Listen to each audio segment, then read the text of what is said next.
It's truly a privilege and an honor to have Owolabi Ramon, the author of Fast Track to Wealth, on the show today. Thank you for having me. It's a pleasure to have you on Robbie Minds. I was just reading and I was really inspired because a lot of times people blame where they are in life for the fact they were not born with a silver spoon, and they kind of hide those things. They are ashamed of it, but you have taken your story and made it available for others to engage with. What made you decide that, you know what, I'm not ashamed of my humble beginnings, and I'm not selfish to not let people know what made me where I am today? When was that moment you decided, I'm going to tell it all in a book? Thank you very much. Actually, naturally, I'm a giver. I share. Any idea that comes to me, I'm always everywhere sharing them. I don't hoard things, money, anything, I don't hoard them. I share a lot. So it is just natural for me to want to share this idea of how I was able to grow the business. And one of the major reasons why I particularly wrote about this is because, you see, like you said, many people believe that because they were born from a particular background or because their parents were in a way that they could not be so proud of, they always seem to think that they're already defeated. And the ones that seem not to be defeated in their minds are looking for crooked ways of making it out of the predicament they find themselves. So I felt, okay, fine. If I could do this, I think it is good for me to share the story of my journey with people and inspire them. And thankfully, from the book, I have a lot of testimonies of people coming to me to say, from your book, we could see that there is a future for us, even though before then, we felt that there was nothing for us. So that is actually the idea behind the book, to inspire people, to make them see that from nothing, you can actually build something.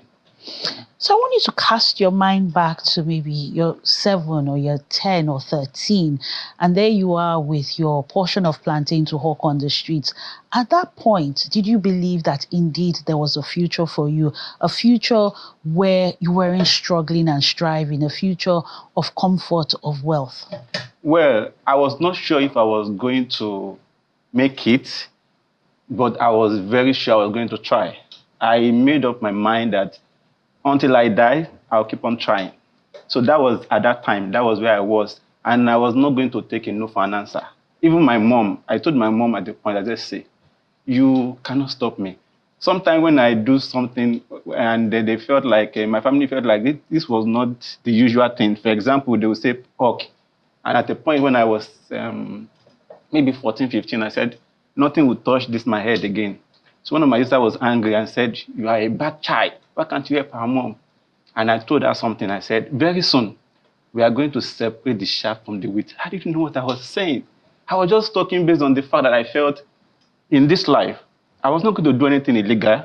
I was not going to dupe or do anything bad. But I was very certain I was going to give it all that I had to become somebody. And thankfully, with God on my side, I'm not there yet, but I'm far away from where I was.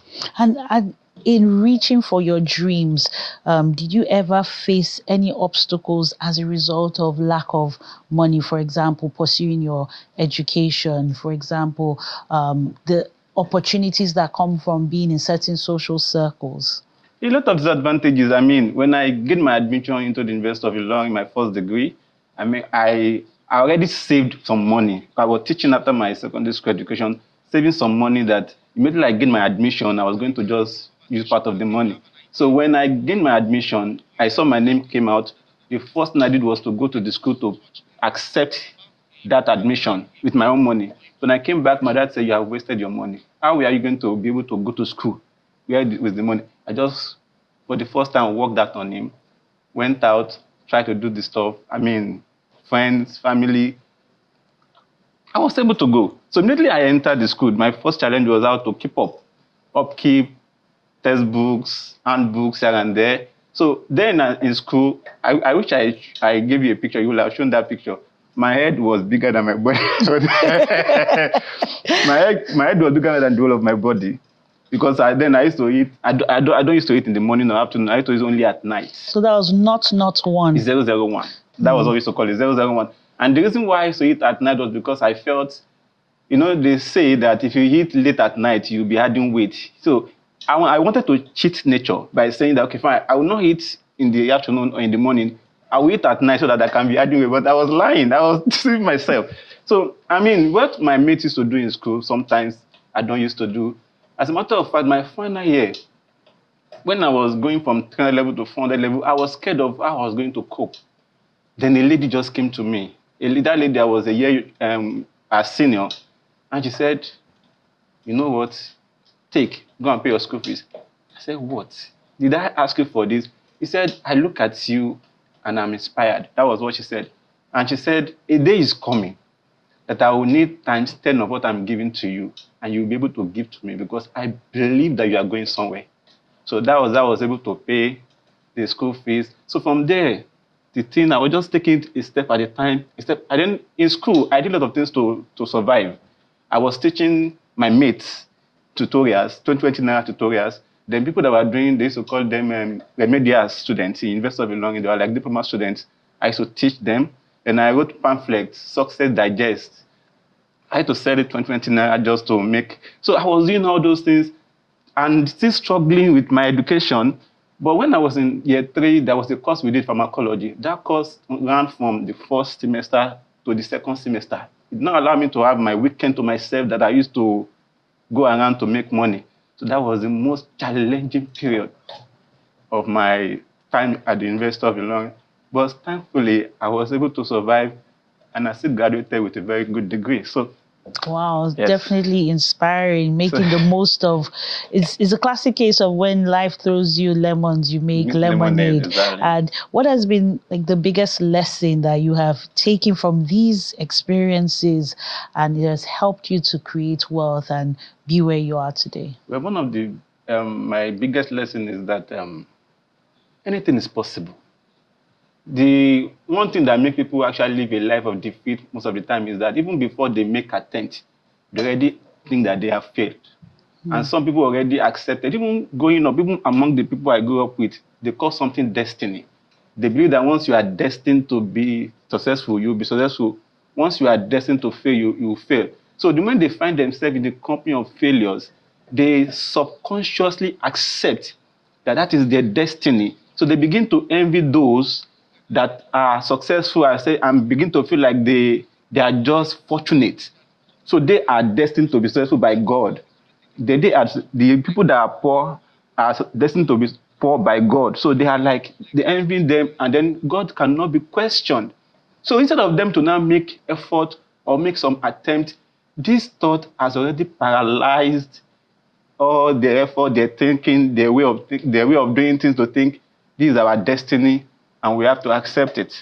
So do you think those children in the compound that you grew up with from the 12 families, that they also felt like, because we're born into face me, I face you, my destiny is face me, I face you, or like you, were they able to see a bigger path to say, look, the person who is living in a duplex doesn't have 2 heads, doesn't have 4 ears, doesn't have 2 mouths? People like me are called rebels. Because you are supposed to accept what you are. Let me give you another instance. I didn't write that in the book. I don't know if I wrote it. We are 7. And every night, we don't go and ask my parents, what are you going to eat? It's eba. We are Yoruba, so it's eba. And that eba, they will now put one big fish in the plate. That's one big fish, what the 7 of us will share. Now, this is where the gist get interesting. The first child is the one that will share the fish. And he will still be the first person to take his portion. Of course, we are all human beings, so he will divide the fish into almost half. And take water. Then the remaining half, share it. So now the second child will pick, the third child will pick. By the time it got to me, the 6th child, it's remnant. So I would just angrily add my own to my younger brother's own. Eat it. I will go out. There's one woman that used to stay in front of our house and say, Yasla, give me big fish. Because there was this mentality in me that said, I was more than this. So then people that did not understand me, then they used to think like, what kind of person is this? Like, why are you a rebel? It's not what your parents have, they will give to you. Sometimes I will tell them, I don't want to eat it, but you people are eating. I'll go out, sort myself. Wow. So it's just so people like me then we are not common, even up to now. And that is where this book is very, very important, because most people are in that situation. They have been brought up to be like that. Even as adults, they have that thing limiting them. They believe the upbringing, the environment they are brought up in. So, but for me, even though I had all those things around me, to be sincere, I don't know what gave me the mind, to have that. I just knew that I was not comfortable with this, and I can never be comfortable with this. So that rebellious spirit is what has actually helped you to create wealth. And still in the spirit of the upcoming World Book Day, why should anyone pick up this book and read? What's different about this book, and what can they expect? Okay, now about the book. Not nowadays anybody can write a book. Just tell AI to write a book for you in 15 minutes, and AI will write a book for you. So, and most of those books, when you read them, they are theoretical.